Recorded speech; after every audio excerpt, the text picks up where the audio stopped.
অনেক পুরুষদের মধ্যে একটা ধারণা রয়েছে যে মহিলারা বা নারীরা তারা মনে করে থাকেন বা পুরুষরা মনে করে থাকেন যে নারীরা হয়তো বা পুরুষাঙ্গের ক্ষেত্রে বড় আকৃতির বা লম্বা আকৃতির হচ্ছে পুরুষাঙ্গ পছন্দ করে থাকেন, কিন্তু এটা একটা ভুল ধারণা। হ্যালো ভিউয়ার্স, আসসালামু আলাইকুম। কি খবর সবার? আশা করি সবাই ভালো আছেন। আলহামদুলিল্লাহ, আমিও ভালো আছি। আজকে আপনাদের সামনে হাজির হয়েছি পুরুষদের একটি বিষয় নিয়ে কথা বলার জন্য। বেশিরভাগ পুরুষই এই প্রশ্নটি করেছেন, তাই এই প্রশ্নটির উত্তর দেওয়ার চেষ্টা করছি। দেখা যায় যে বেশিরভাগ পুরুষই জীবনের কোনো না কোনো সময় এই বিষয়টি নিয়ে বেশ উদ্বিগ্ন হয়ে থাকেন বা চিন্তিত হয়ে থাকেন। অনেকে হয়তো বা চিন্তিত হন না, কিন্তু তারপরও তার মনের মধ্যে এই বিষয়টি নিয়ে কিছুটা প্রশ্ন জেগে ওঠে, এবং সেটি হচ্ছে যে পুরুষাঙ্গের আকার অর্থাৎ পেনিসের সাইজ এটি কি গুরুত্বপূর্ণ? অনেকেই বলে থাকেন যে হচ্ছে তার পুরুষাঙ্গের আকার বা সাইজ এটি হচ্ছে ছোট, কিংবা অনেকে মনে করে থাকেন যে পেনিসের আকার বা আকৃতির উপর কি হচ্ছে তার যৌন জীবনের কোনো প্রভাব আছে কিনা, বা এটা তার যৌন জীবনে কোনো প্রভাব ফেলছে কিনা। মূলত এই বিষয় নিয়ে আজকে কথা বলবো।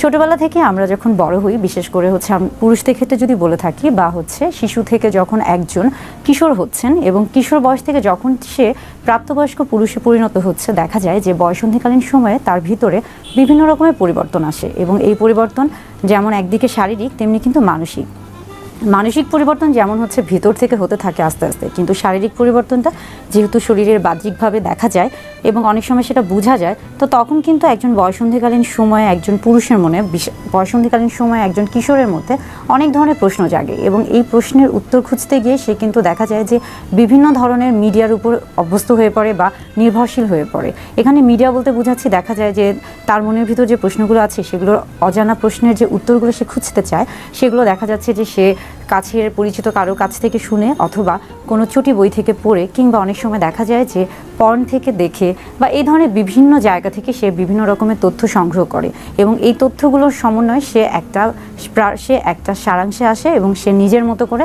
একটা নতুন তথ্য বা হচ্ছে সারাংশ তৈরি করে। বিশেষ করে এটা কিন্তু তার শরীরে এই যে বাহ্যিক যে পরিবর্তনগুলো হচ্ছে এগুলো নিয়ে। তাই এই ধরনের যে তথ্যগুলো সে সংগ্রহ করে থাকে, এটা যেমন অনেকটা হয়ে থাকে বাস্তবিক, তেমনি পাশাপাশি কিন্তু অবাস্তবিকও হয়ে থাকে। কেননা সে যে তথ্যগুলো সংগ্রহ করছে সেগুলো দেখা যাচ্ছে যে বিভিন্ন মাধ্যম থেকে, তো সেখানে আসলে সঠিক তথ্য যেমন পাচ্ছে, তেমনি কিন্তু অনেকটা হচ্ছে ভ্রান্তিকর তথ্য তার মনের মধ্যে গেঁথে যায়, এবং এর ফলে একটা সময় দেখা যায় যে সে তার মনের মধ্যে একটা অবাস্তব একটা কল্পনার জগৎ তৈরি করে থাকে, এবং তার শরীর সম্পর্কে বা তার যে পরিবর্তন এটা সম্পর্কে তার একটা অন্যরকম ধারণা চলে আসে।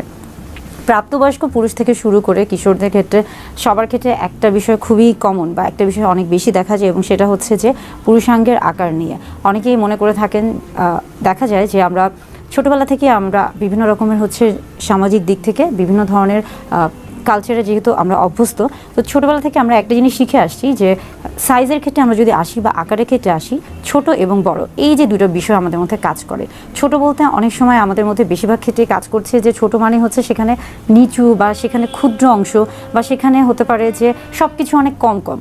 আর বড় যখনই প্রশ্নটা আসছে তখনই বোঝা যায় যে, বা আমাদের মস্তিষ্কে এটা এমনভাবে গেঁথে গেছে যে বড় মানেই হচ্ছে সব কিছু বেশি, এবং এই ক্ষেত্রে অনেক সময় হয় যে অনেকে মনে করে থাকেন যে আপনার বড় আকার অর্থাৎ পুরুষাঙ্গের আকার যদি বড় হয়ে থাকে, হয়তো বা যৌন চাহিদা, যৌন উত্তেজনা, যৌন আগ্রহ সব কিছু বেশি, বা যৌন যে শক্তি সব কিছুই তার মধ্যে বেশি কাজ করে।